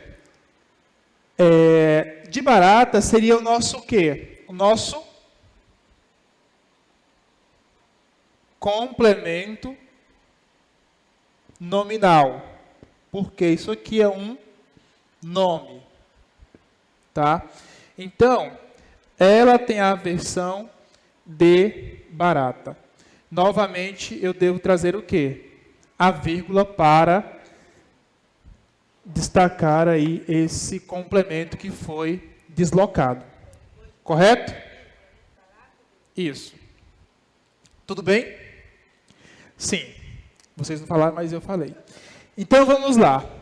Agora, vamos para os 2 pontos. Saímos do uso da vírgula. Vocês viram que são bastante coisas, né? Bastante regra, bastante situações em que a vírgula é empregada, em alguns casos facultativos, em outros obrigatório. Vocês anotaram tudo? Eu acredito que sim. Se não anotou, aí o bicho pega. Vamos lá. 2 pontos, então. Quando é que eu uso os 2 pontos? Eu vou usar os 2 pontos para trazer uma relação de enumeração. Eu vou usar os 2 pontos para fazer uma citação, quer dizer, para trazer uma explicação, ou para evidenciar um discurso direto, tá? Enumeração, explicação ou discurso direto. Exemplos aí, nós temos o seguinte. Disse a mãe. Que interessante. Eu já vou colocar os 2 pontos na sequência, né? Disse a mãe, 2 pontos. Que interessante, porque eu estou trazendo o quê? Estou trazendo um discurso direto, estou trazendo a fala da mãe. No próximo, gosto de 2 autores. Vou trazer novamente os 2 autores aí, que são Machado de Assis e Lima Barreto. Machado de Assis, 1, Lima Barreto, 2. Eu estou enumerando, tá? Então, nesse segundo exemplo aí, nós temos a enumeração. No primeiro, nós temos o quê? O discurso direto. E depois nós temos, não mexa aí, é perigoso. Nós temos o que aí? Uma explicação. Por que eu não devo mexer aí? Porque é perigoso, né? Então, o porquê, ele está implícito, né? O conector explicativo aí, a conjunção explicativa, porque ela está implícita. Então, não mexa aí, porque é perigoso. Então, eu devo trazer aí os 2 pontos. Seguindo, nós temos, só quero uma coisa, que você gabarite a prova. Eu estou trazendo, na sequência, uma oração apositiva. Sempre que eu tiver essa relação de evidenciar um elemento, né, numa sequência dada, eu tenho a oração apositiva. E aí, no final, nós temos, para finalizar essa parte de pontuação, nós temos as aspas, o uso das aspas, no caso. E ainda tem as gírias, ironia e destaque a palavra. Vamos lá. Citação, né? Citação. As aspas para fazer referência a uma citação. Nós temos, pessoa diz, tudo vale a pena se a alma não é pequena. Então, para trazer essa relação de citação, na redação de vocês, por exemplo, caso vocês venham trazer a fala de um especialista, de alguém, vocês devem usar as aspas, tá? Para fazer referência às gírias, às expressões populares, a estrangeirismos, e aí nós temos, ele é mão de vaca. Mão de vaca é o quê? Uma expressão popular. Houve um print da conversa. Print é o quê? Estrangeirismo, entre aspas também. E agora a relação da ironia. Ironia, o que seria ironia? É a declaração do oposto, é isso?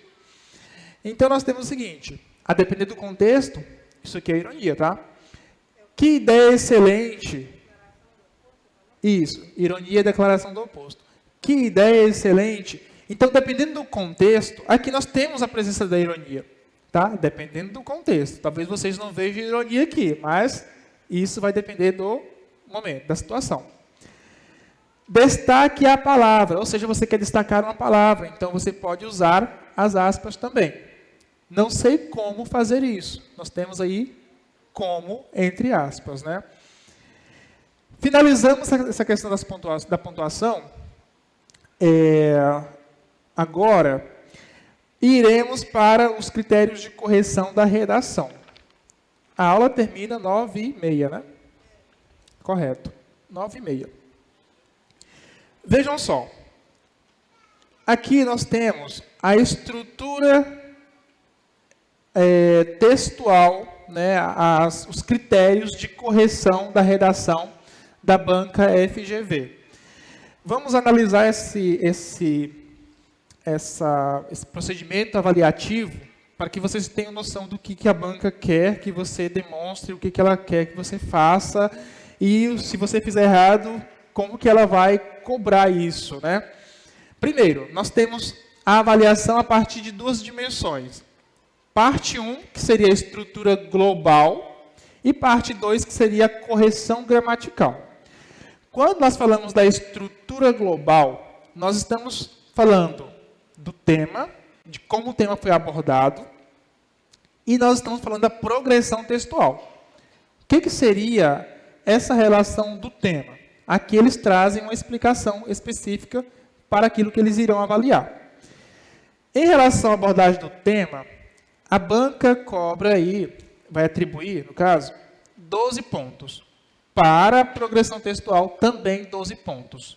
E aí, nós vamos observar o seguinte. No todo, a redação vale 3. Né? Teremos aí 3 pontos. Se o candidato conseguir 15, ele passa, né? Se não conseguir, ele fica. E aí nós vamos o seguinte. Vamos para a abordagem do tema que vai corresponder à estrutura global. Eu vou conversando com vocês em relação ao que está dizendo aqui. Diz assim: considera a capacidade do candidato selecionar argumentos convincentes ou aspectos mais importantes dentro do perfil esperado. O que quer dizer isso aqui? Abordagem do tema. Significa o candidato, de fato, contemplar a proposta. Significa você trazer a abordagem que está sendo solicitada. É você discutir o tema com argumentos convincentes, com argumentos pertinentes à sua defesa, à defesa da sua tese. Tá? Então, seria isso. Seria você selecionar argumentos que mostrem para o avaliador conhecimento em relação ao tema. Em suma, seria isso. 12 pontos. Se você fez isso, marcou aí, pontuou, no caso, esses 12 pontos. Próximo item, progressão textual. Considera a capacidade do candidato mostrar coesão e coerência entre os parágrafos componentes do texto por ele redigido, como a distribuição do tema e uma evolução adequada de suas partes. Foi o que nós acabamos de estudar. A questão da coesão e da coerência. Não entrar em contradição. Trazer uma relação lógica no texto, com um sentido estabelecido, com as ideias conectadas, fazendo justamente uso de conectores adversativos, de conectores explicativos, conclusivos, aditivos, alternativos. Trazer justamente aí aqueles operadores que nós vimos lá no início, que eu falei para vocês darem uma olhada depois. Todos aqueles operadores, todos não, os operadores presentes no início de um parágrafo da redação e interna aos parágrafos da redação também, tá? Conforme foi orientado. E aí, somando então essas duas partes, né, da redação, da correção da redação, nós temos aí 24 pontos. Restam, então, 6 pontos. Como que a banca vai avaliar esses outros 6 pontos? Ela vai avaliar em relação à seleção vocabular, ou seja, a forma como você escreveu, as palavras que você usou, se você usou essas palavras de forma adequada, conforme está mencionando aí. Considere problemas de inadequação vocabular, troca entre parônimos, emprego de palavras gerais por específicas, emprego de vocábulos de variação linguística inadequada e marcas da oralidade. Aqui, uma atenção. Vocês perceberam que os 24 pontos, eles foram atribuídos para o global, né? Questão de coerência, coesão, estrutura da redação, né? Se você conseguiu atender aí a introdução, desenvolvimento e conclusão, 24 pontos. Se você fez isso, ok. Se você conseguiu contemplar isso de forma organizada, objetiva, direta, você pontua 24 pontos. E aí já não está eliminado, né, no caso. Mas vamos para a outra parte que é interessante, que é justamente a escrita. Porque se você erra na hora de escrever, você já vai perder ponto aqui nessa parte de correção gramatical. Então, aqui, na seleção vocabular, é justamente ter cuidado de ao usar algumas palavras, algumas expressões, né? É de trazer justamente termos conhecidos, não fazer confusão com elementos, com palavras, expressões que você, assim, no momento, o candidato pensa assim, eu vou arrasar dessa forma, vou escrever dessa forma porque eu vou pontuar, eu vou, enfim, eu irei, né, impressionar o meu avaliador e etc. Não é assim. Texto simples é texto de qualidade. Menos é sempre mais, tá? Então, trabalhem com simples, com a linguagem simples, direta, objetiva. Essa linguagem direta e objetiva, ela dá margem para o entendimento do texto, o entendimento melhor do texto. E, consequentemente, a progressão textual será atendida nesse quesito. Então, tenham cuidado com relação à seleção vocabular, porque se você apresentar um desses erros, quais erros? Troca de sinônimos, inadequação vocabular, emprego de palavras gerais por específicas. O que seria isso? Por exemplo, se eu falo os hospitais, eu estou trabalhando num contexto geral. Se eu falo o HGP, eu estou trabalhando num contexto específico. O que a banca quer aqui? Que vocês trabalhem com contexto específico. Nada de contexto geral. Tá? Então, a partir daí, se você errou, se você trouxe algum elemento, né, se você, inclusive a vírgula aqui, se você não empregou a vírgula de forma adequada, a banca desconta 0,2 ponto por erro. Tá? Décimos, no caso. Né? Décimos por erro. Essa questão da seleção vocabular, ela corresponde a 2 pontos. 24, global, na estrutura do texto, com mais 2, 25, 26. Ok. Então, 2 décimos, até chegar a 2 pontos, tá? Seguindo, nós temos norma culta. Agora, aqui é justamente você considerar uma escrita formal atendendo ao padrão de comunicação. Nesse caso, é fugir da linguagem informal, das expressões coloquiais, da linguagem do dia a dia, é trazer, de fato, uma linguagem objetiva, né, uma linguagem formal, num texto dissertativo, argumentativo. Aqui, eles descontam 0,4 ponto por erro, tá? Então, tem que ter bastante cuidado também nesse ponto da pontuação em si, né, da seleção vocabular, né, da norma culta da língua. Então, tem que ter bastante cuidado nesses elementos aí. E aí segue falando o seguinte em relação à estrutura da redação, ao todo. Né? A redação deverá ser redigida em gênero dissertativo argumentativo em até 30 linhas, e aí quando nós falamos de dissertativo argumentativo, todo mundo aqui já sabe, é argumentar. Se você não argumenta, o seu texto ele fica um texto expositivo, puramente expositivo. E aí um texto expositivo não é um texto argumentativo. E isso está fugindo da norma, né? Está fugindo do que a banca está solicitando. Em casos de fuga ao tema, de não haver textos, de erro de preenchimento ou de identificação de local indevido, o candidato receberá nota 0 na redação. E aqui segue outras explicações para justamente que o candidato tenha atenção em relação à escrita, em relação a como escrever, atendendo a norma padrão, atendendo toda a estrutura do texto, de modo que no final esteja completo e acabado. Tá? Pessoal, eu irei finalizar por aqui. E aí eu chamo a atenção de vocês para o seguinte. Segunda-feira, nós iremos trabalhar com as questões de língua portuguesa, tá?